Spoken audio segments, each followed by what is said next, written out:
Student, आज हम class 12 biology में मानव गुणसूत्र संख्या में त्रुटियां और उनका प्रभाव पड़ेगा। तो यदि मनुष्यों के गुणसूत्रों की संख्या में किसी भी प्रकार की त्रुटि हो जाती है तो उससे क्या प्रभाव पड़ेगा, उसके बारे में हमको आज अध्ययन करना है। तो जैसा कि हम जानते हैं कि जो मानव गुणसूत्र होते हैं वो कितने होते हैं? 46, अर्थात 23 जोड़ी। इतना तो हम जानते हैं, पीछे वाली क्लास में हम लोगों ने पढ़ा था। अब इसके बाद हम ये जानते हैं कि जो 22 जोड़ी अर्थात 44 जो गुणसूत्र होते हैं उन्हें हम समजात गुणसूत्र कहते हैं। ठीक, और ये जो समजात गुणसूत्र होते हैं ये क्या होते हैं? कायिक या दैहिक गुणसूत्र कहलाते हैं। अब जो 23वीं जोड़ी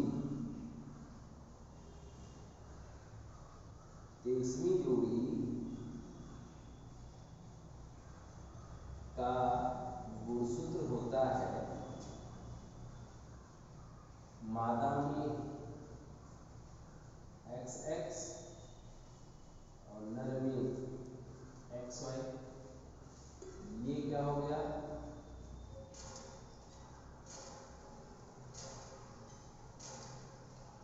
लिंग गुणसूत्र। तो जब भी किसी विशेष कारण जो विशेष कारण है वो क्या हो जाएगा? जैसे उत्परिवर्तन।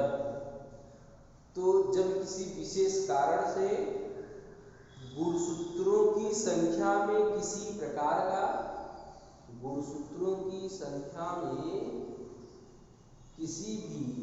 प्रकार का परिवर्तन, कमी या अधिकता हो जाता है तो मनुष्य में विभिन्न प्रकार के रोग, विकलांगताओं, विकृतियां आदि से ग्रसित हो जाता है। अर्थात गुणसूत्रों की संख्या में यदि कोई परिवर्तन हो जाता है तो मनुष्य के शरीर में कोई न कोई रोग, विकृति या विकलांगता उत्पन्न हो जाता है। तो गुणसूत्रों की संख्या में होने वाले परिवर्तनों से उत्पन्न लक्षणों को हम एक शब्द देते हैं सिंड्रोम। कभी कभी सिंड्रोम की परिभाषा भी पूछता है, तो सिंड्रोम की परिभाषा हम लिख देंगे कि गुणसूत्रों की संख्या में होने वाले परिवर्तनों से उत्पन्न लक्षणों को सिंड्रोम कहते हैं। और ये किसी में भी हो सकता है, पुरुष में भी, स्त्री में भी, अन्य जंतुओं में भी, पौधों में भी, किसी में भी ये हो सकता है। अब गुणसूत्रों में जो परिवर्तन होते हैं उसको दो भागों में विभाजित कर दिया गया। गुणसूत्रों में होने वाले परिवर्तन को दो भागों में विभाजित कर दिया गया। पहला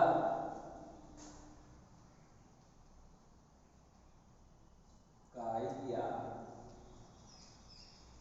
दैहिक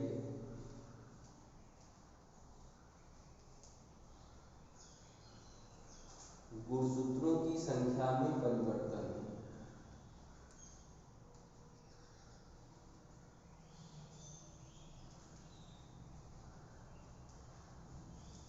दूसरा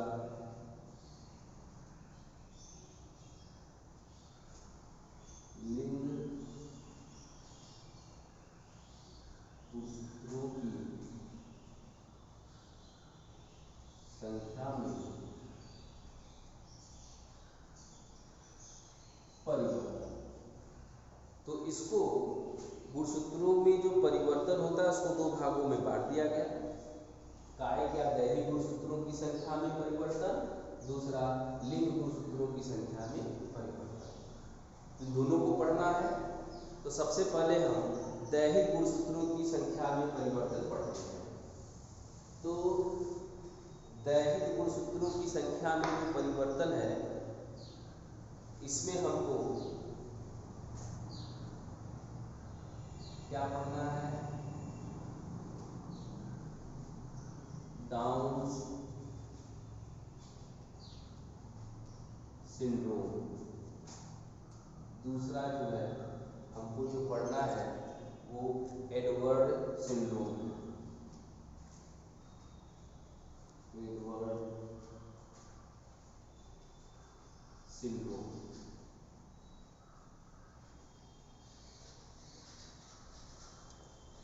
ठीक, तो ये दो चीजें हमको जो बोर्ड में आपके सिलेबस में इंक्लूड है, दैहिक गुणसूत्रों की संख्या में परिवर्तन, ये दो पढ़ना है, डाउन सिंड्रोम है, एडवर्ड सिंड्रोम। अब हम बात करेंगे यहाँ पे डाउन सिंड्रोम। डाउन सिंड्रोम क्या होता है, किस गुणसूत्रों की संख्या में परिवर्तन होता है और गुणसूत्रों की संख्या कितनी हो जाती है, और इसमें ये जानेंगे कि इस सिंड्रोम में कौन कौन से लक्षण जो होते हैं उत्पन्न होते हैं। तो सबसे पहले हम जो है डाउन सिंड्रोम की बात करेंगे। तो डाउन सिंड्रोम जो होता है 21वीं जोड़ी के जो गुणसूत्र होते हैं, 21 पेयर्स वाले गुणसूत्रों में ट्राइसोमी के कारण, ट्राइसोमी वर्ड आ गया, ट्राइसोमी, इसका मतलब ये होता है एकाधिसूत्रता।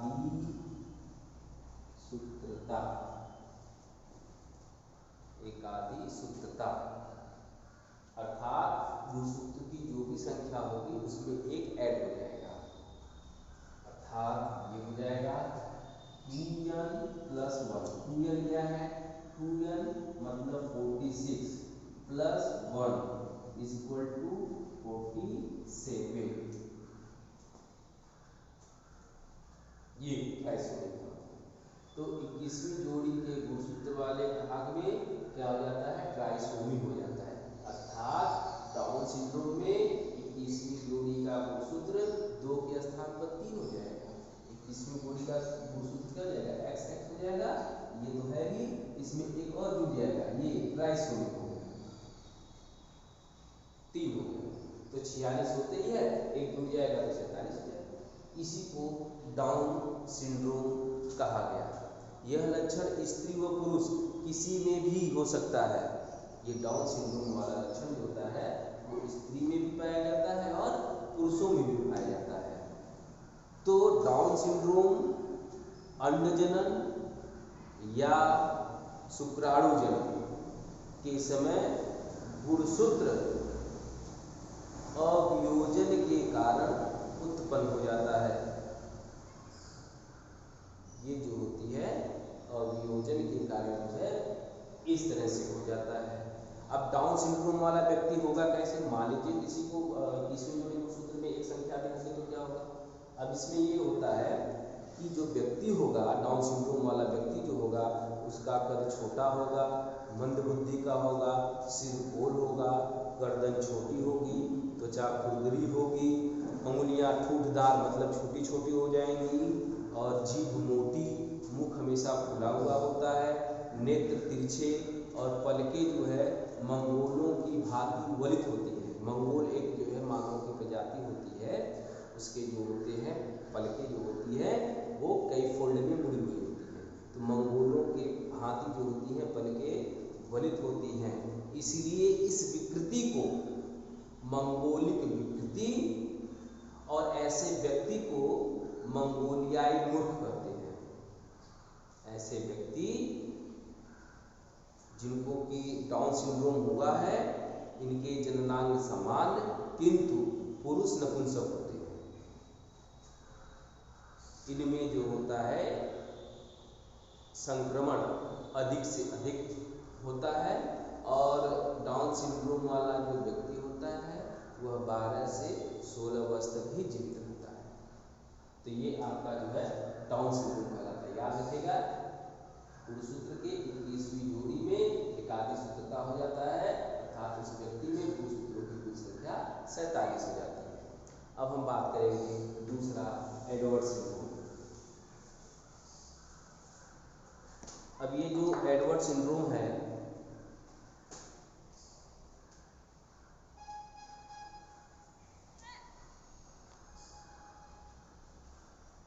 एडवर्ड सिंड्रोम ये 18वीं जोड़ी में एकादी सूत्रता के कारण होता है, अर्थात 2n+1 बराबर 47 मीन्स 46 धन a बराबर 47, इसमें भी हो जाएगा। लेकिन इसमें क्या होता है 18वीं, इसमें 18वीं जोड़ी में होता है, और जबकि डाउन सिंड्रोम में 21वीं जोड़ी में होता है। ठीक, तो यदि 18वीं जोड़ी में एकादी सूत्रता पाया जाता है तो वो एडवर्ड सिंड्रोम कहलाया जाएगा। अब यहाँ पे 18वीं जोड़ी के गुणसूत्र 2 के स्थान पर 3 हो जाते हैं, इसीलिए वो 46 से 47 हो जाता है। तो ऐसे बच्चे जन्म के समय बहुत छोटे होते हैं, केवल 4 से 6 माह तक ही जीवित रह पाते हैं।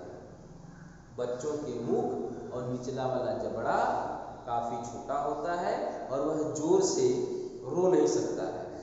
इस रोग से ग्रस्त जो शिशु होगा उसका मस्तिष्क अल्प विकसित होता है, सिर बड़ा होता है और विकृत होता है, अंगूठे छोटे होते हैं और पाचन तंत्र और श्वसन तंत्र, परिसंचरण तंत्र, इन सब में विकार उत्पन्न हो जाता है, गड़बड़ियाँ हो जाती हैं, रोग हो जाता है।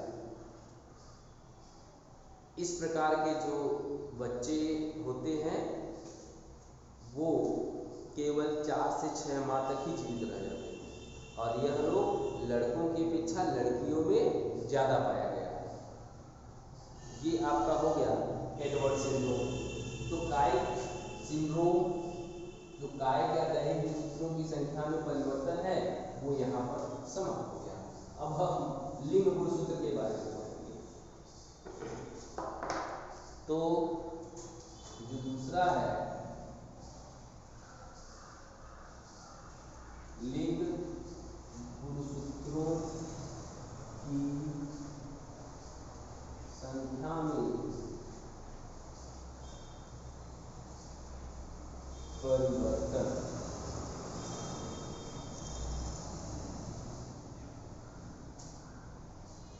लिंग गुणसूत्रों की संख्या में परिवर्तन, अब इसको पढ़ना है। अब इसमें हमको जो है लिंग गुणसूत्रों की संख्या में जो परिवर्तन है इसमें 2 पढ़ना है। एक जो हमको पढ़ना है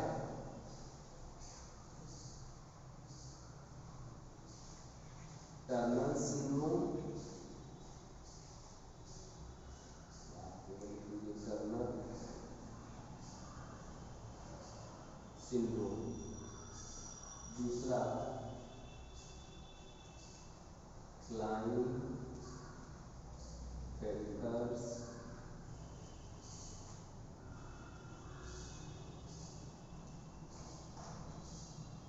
सिंड्रोम।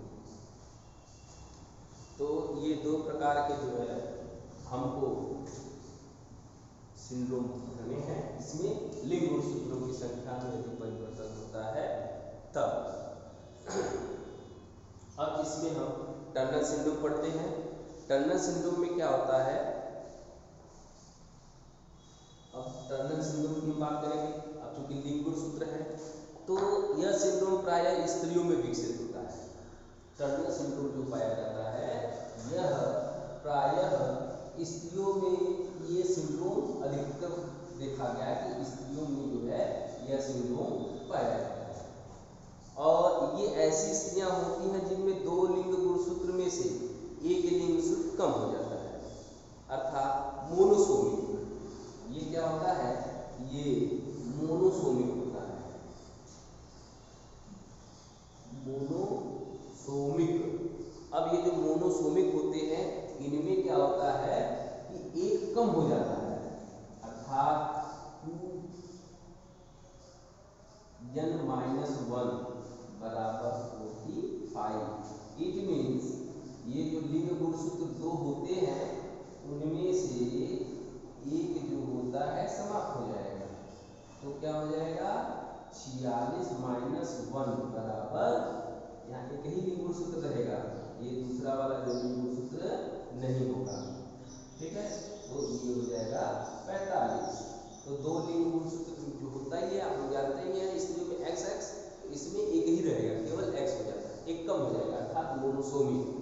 तो इनमें जो है गुणसूत्रों की संख्या जो होती है क्या हो जाएगी, कहने का मतलब ये हो गया 44 + 1। अब ये क्या हो जाएगा 2n-1, ये 45 हो जाएगा।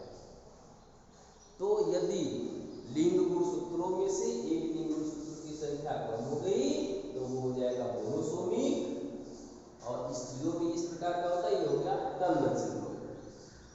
अब टर्नर सिंड्रोम तो हो गया, अब इसके क्या लक्षण हैं। इस प्रकार के जो भी टर्नर सिंड्रोम वाले जो भी स्त्रियां होंगी इनका कद छोटा व चपटा होगा, तथा बाल्यावस्था में यह जो है सामान्य लड़की रहेगी। स्त्रियों में होता है तो बाल्यावस्था में तो सामान्य रहेगा, लेकिन क्या होता है कि इनके जननांग अल्प विकसित होते हैं, इनके जननांग अल्प विकसित होते हैं। किशोरावस्था में अंडाशय अविकसित रह जाता है, जिसके कारण से इस प्रकार की स्त्रियां बंध या बांझ होती हैं, और कुछ स्त्रियां नपुंसक भी हो जाती है। नपुंसक में होता है बिजड़ा, तो नपुंसक भी हो जाती है। तो ये आपका टर्नर सिंड्रोम हो गया।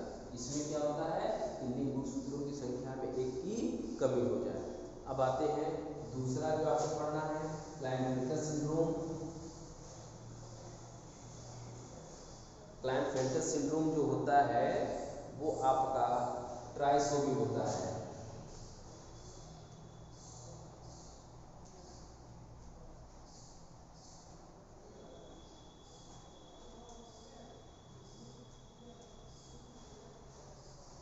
Klinefelter syndrome. अब क्लाइनफेल्टर सिंड्रोम में क्या होता है कि यह जो है ट्राइसोमी होता है।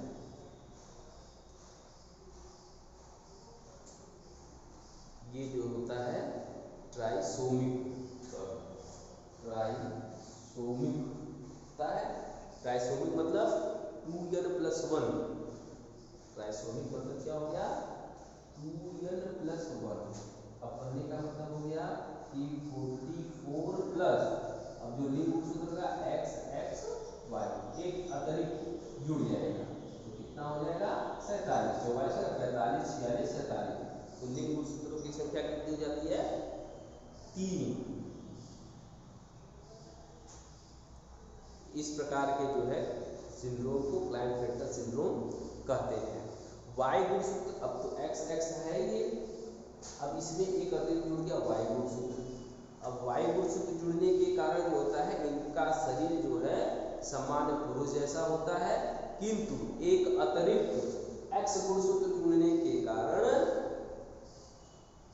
इनमें टेस्टिस या वृषण अल्प विकसित हो जाते हैं और छोटे होते हैं, जिसके कारण से इनमें शुक्राणु या स्पर्म का निर्माण नहीं हो पाता है। इनमें स्त्रियों के समान स्तन विकसित हो जाते हैं तथा शरीर पर बालों की कमी होती है।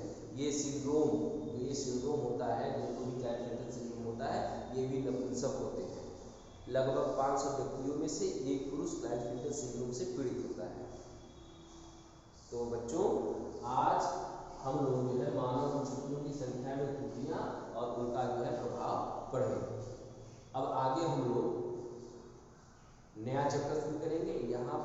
आनुवंशिकता और उसकी वंशागति का चैप्टर समाप्त हो गया है। अब हम अगला चैप्टर पढ़ेंगे आनुवंशिक पदार्थ डीएनए और आरएनए के बारे में